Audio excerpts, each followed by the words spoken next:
You sit here today with smiles on your faces, laughter on your lips, and perhaps you have convinced everyone around you that everything is fine. But deep inside, in the quiet moments of your life, happiness feels so far away. You've chased it in the things of this world. You've searched for it in money, in relationships, in achievements, in pleasures that last only for a moment and then leave you empty. You've looked for it in the applause of men, in the fleeting approval of those who cannot save your soul. And the more you chase, the more it escapes you. Do you not realize? The reason happiness feels so far away is because it is not found where you are looking. You cannot drink from the broken cisterns of this world and expect to be satisfied. The world promises you joy, but it gives you nothing but dust. It promises freedom, but it only chains you deeper in your sin. You think you are alive, but apart from God you are dead. Dead in trespasses, dead in rebellion, dead in the darkness you have chosen to love. Happiness is not the absence of suffering, nor is it the abundance of things. It is not found in the applause of people who are just as lost as you are. True happiness, lasting joy, cannot be found outside of the one who created you. You were made for him. Your heart was fashioned to worship him, but you have exchanged his glory for idols that cannot speak, cannot move, cannot save. And so you are empty. And so you are restless. And so happiness feels so far away because you have placed it where it was never meant to be found. What does it profit a man to gain the whole world and lose his soul? You can have everything, fame, money, relationships, comfort, and still lay your head on the pillow at night with fear, with guilt, with the dreadful awareness that something is missing. You can wear a mask of success before the world, but God sees through your disguise. He sees the heart. He knows the truth. He knows why your happiness is gone, because you have turned away from him. You need to understand this happiness is not the goal Christ is. You think you need happiness, but what you truly need is to be reconciled to the God who made you. And until you are, you will never know peace. You will never know joy. You will never know the sweetness of a soul at rest in its Creator. The world will call you foolish. It will tell you that life is too short to waste on God. But the truth is, life is too short to waste on anything else. You have one life, one soul, one eternity. And every step you take away from God is another step toward destruction. Every breath you take is borrowed mercy. There is hope. There is joy. There is life. But it is only in Christ. Turn from your sin. Stop running after shadows. Stop building your life on the sand that will soon crumble beneath your feet. Fall before the Savior who shed his blood for you. Trust in him with all your heart. Let him break the chains that bind you. Let him cleanse you, restore you, and give you a joy that the world cannot take away. Happiness may feel far away to you right now, but I tell you, joy unspeakable, eternal, overflowing joy is near to all who call upon the Lord in truth. Seek him while he may be found. Call upon him while he is near. For when you have him, you will find that happiness was never far away at all. It was waiting for you in the arms of the one who loved you first. True happiness cannot be found in the fleeting pleasures of this world, but only in God. People spend their entire lives chasing things that promise joy, but ultimately disappoint. They run after wealth, believing that if they just have enough money, enough possessions, enough security, then they will finally feel satisfied.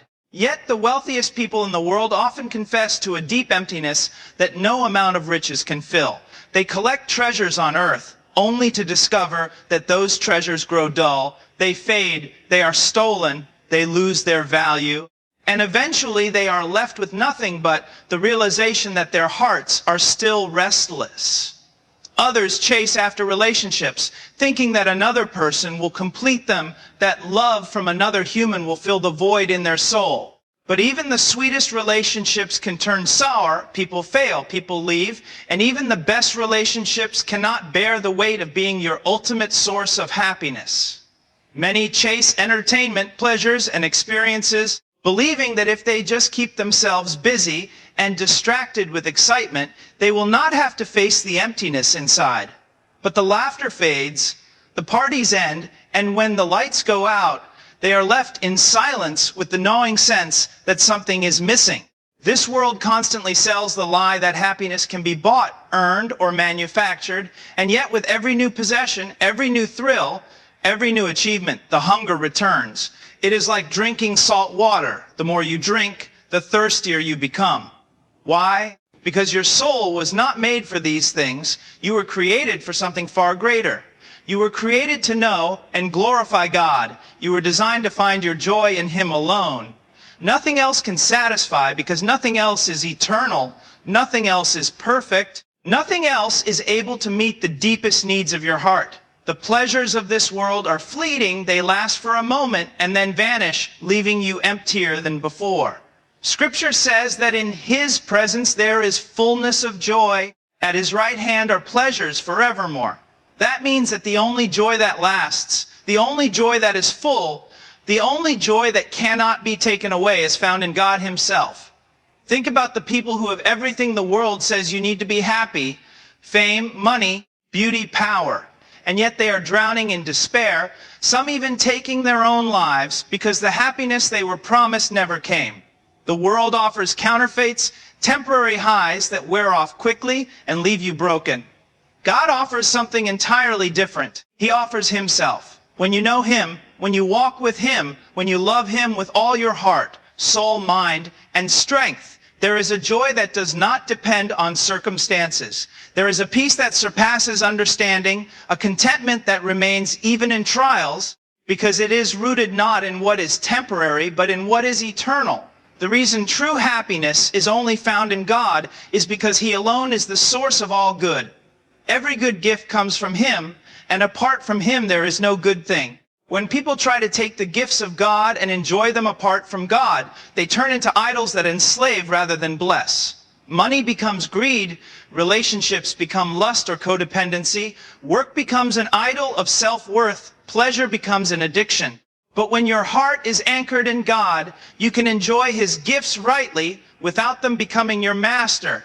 You can hold them loosely because your ultimate joy is not in the gift but in the giver. The world tells you to look within yourself to find happiness, to follow your heart, to do whatever makes you feel good. But the heart is deceitful. It leads you astray. It leads you into sin, and sin always destroys. Happiness is not found by following your desires, but by surrendering your desires to God.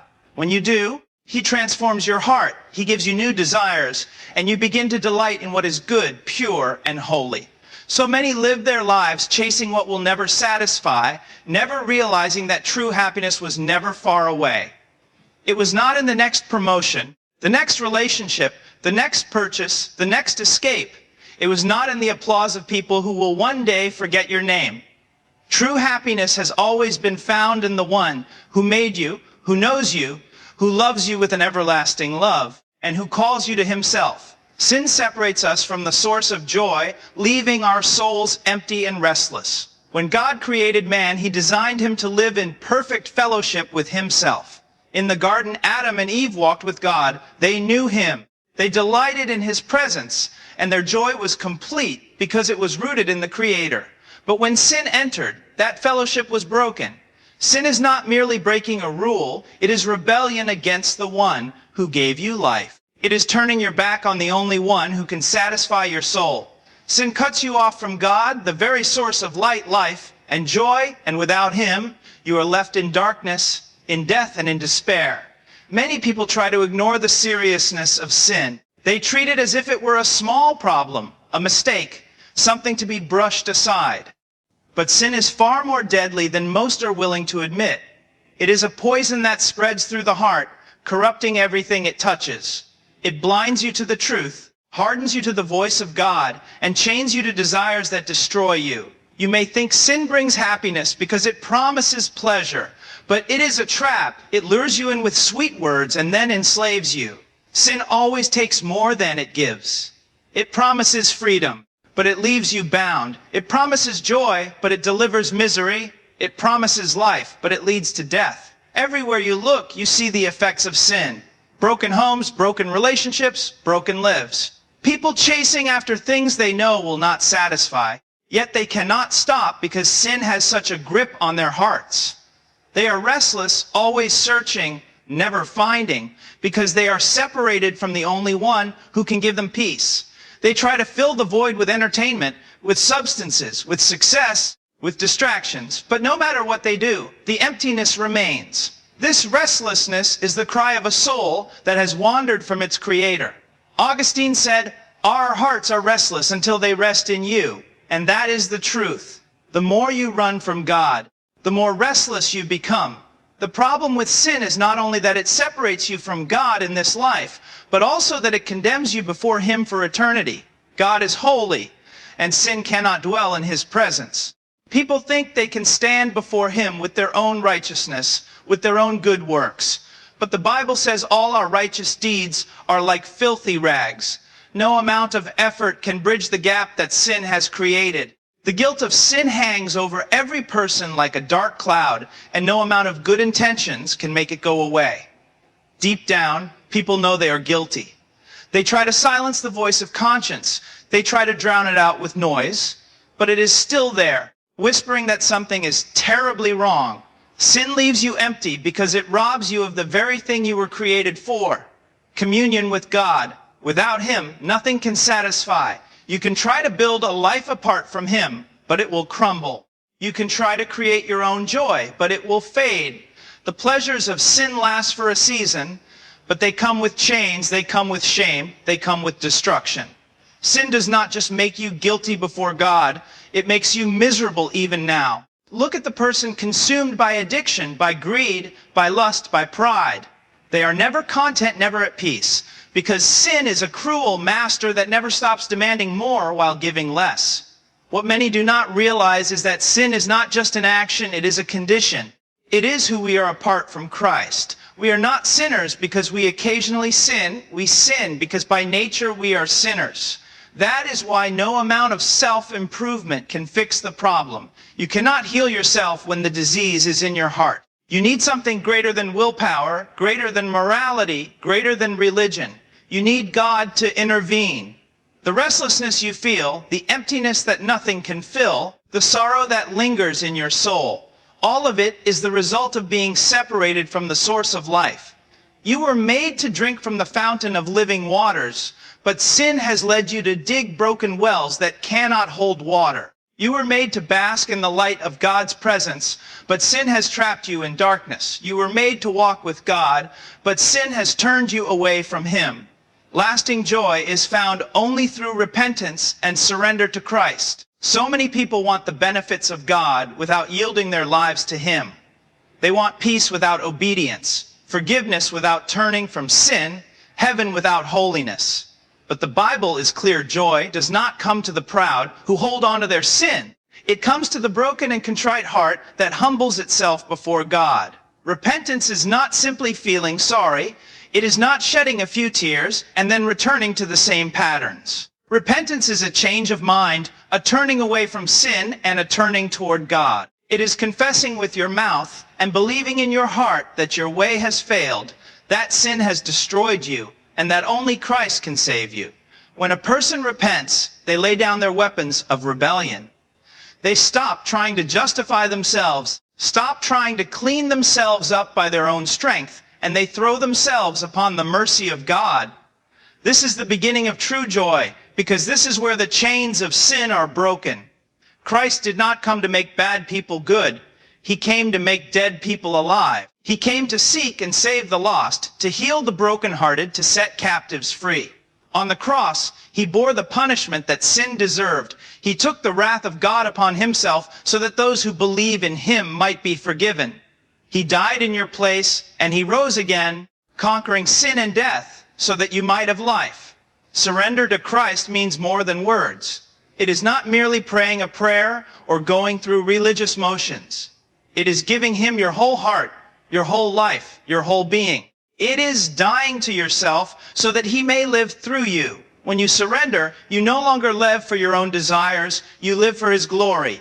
This is not a burden, it is freedom. Because the things that once enslaved you lose their grip when Christ reigns in your heart. The addictions, the fears, the endless striving for happiness in empty things, they all begin to fade as you find your satisfaction in Him. Lasting joy comes not from having an easy life, but from being reconciled to God. The world thinks joy means having no problems, but the joy of the Lord endures even in suffering, because it is rooted in something deeper. It is rooted in knowing that your sins are forgiven, that you are loved with an everlasting love, that nothing can separate you from his hand. This joy is not shaken by trials, because it rests on the unchanging character of God. Even in pain, there is peace. Even in loss, there is hope. Even in the darkest valley, there is light, because Christ walks with you. Those who repent and surrender to Christ find that the very thing they were searching for in the world was found in him all along. He satisfies the longing soul. He gives beauty for ashes, the oil of gladness for mourning, the garment of praise for the spirit of heaviness. The joy he gives is not like the world's joy. It is not shallow or temporary. It flows from the Spirit of God dwelling within you, bearing fruit that does not wither. This joy transforms you. It makes you sing in the night. It makes you rejoice when others despair, because you know your life is hidden with Christ in God. But understand this, there is no joy without repentance. You cannot hold on to your sin and expect to hold on to Christ. You cannot serve two masters. You must choose whom you will serve. When you cling to sin, you cling to the very thing that destroys you. When you let go and fall into the arms of Christ, you find life. The joy of salvation comes only to those who have been washed clean by his blood, who have turned from their old ways, who have been made new. This is why Scripture says, if anyone is in Christ, he is a new creation. The old has passed away. Behold, the new has come. Surrender to Christ is not a one-time act, but a daily posture of the heart. Each day you lay down your will and take up your cross. Each day you choose to trust him, to follow him, to love him above all else. And as you walk with him, you experience the fullness of joy that comes from abiding in his presence. This is not a fleeting feeling. It is a constant reality, because he himself is your joy.